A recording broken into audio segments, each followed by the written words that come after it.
It's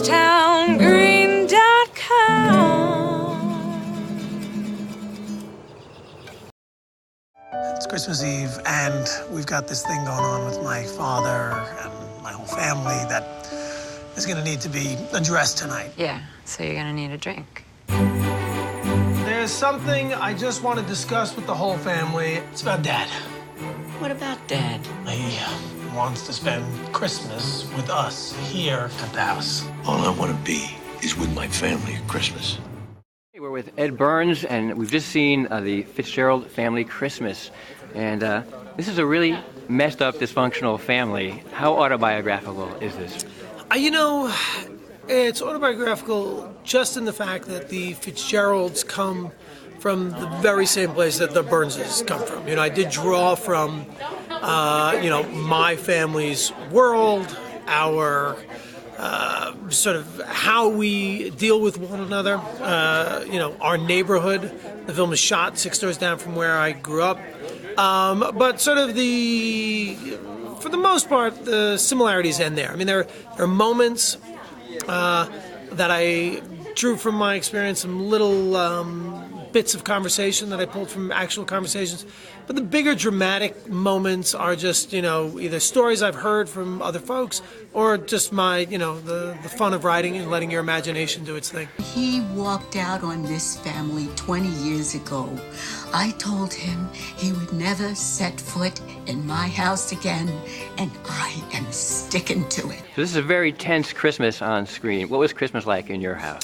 The complete opposite of this. We're lucky in that we get along pretty well. That said, everybody has little minor, little tiffs and battles, but we never, fortunately, knock on wood, have never had to deal with anything like this. Now, you're the writer, the director, and an actor in this film.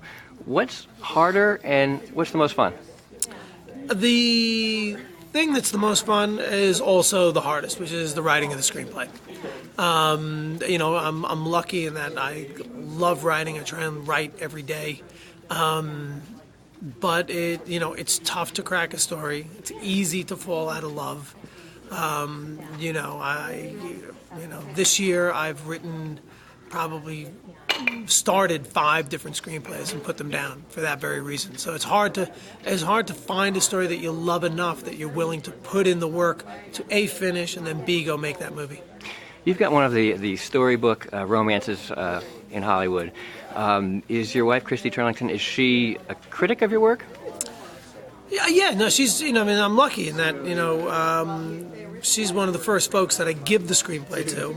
And I always ask her, just be super critical with the female characters. They need to ring true. They need to be honest. So, she's my sounding board for, the first pass on the female characters.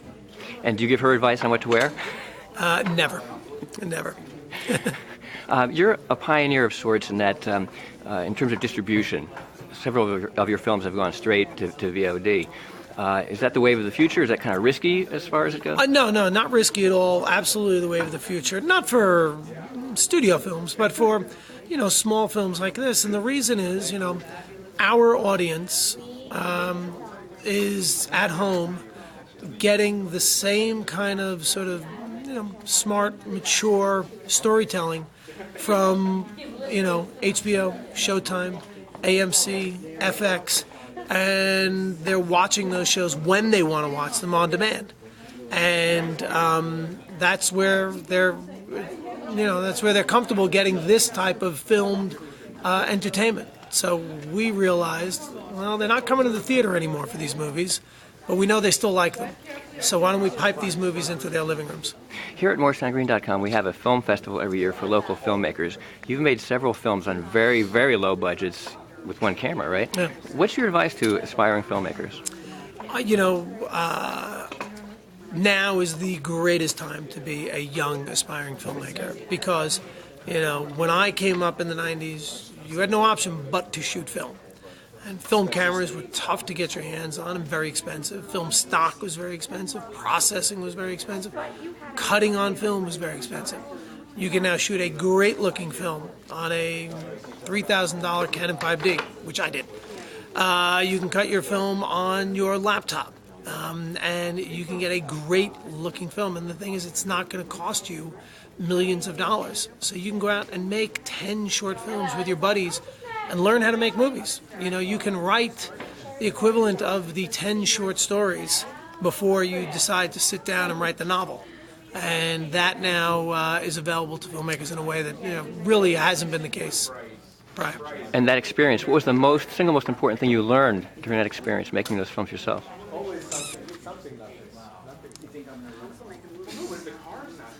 I guess, you know, given the cost now, you know, to try things and have fun. You know, don't be so precious about it. And recognizing, you know, that it is okay to fail. You should fully expect to fail. I think that's what cripples a lot of screenwriters especially is, you know, they get stuck on page 5 because they don't think it's brilliant. You know, the idea is, you know, you should be throwing out 30 pages for every, you know, 1 to 3 that work. You know, that is the process. So, you know, if you're comfortable with that, you'll probably end up writing a pretty good screenplay. And if people want to see your new film, how can they see it? If you want to see Fitzgerald Family Christmas, you can catch it on iTunes, VOD, in theaters in New York on the 7th, and then around the country on the 14th. Ed Burns, thanks very much. Thank you, man.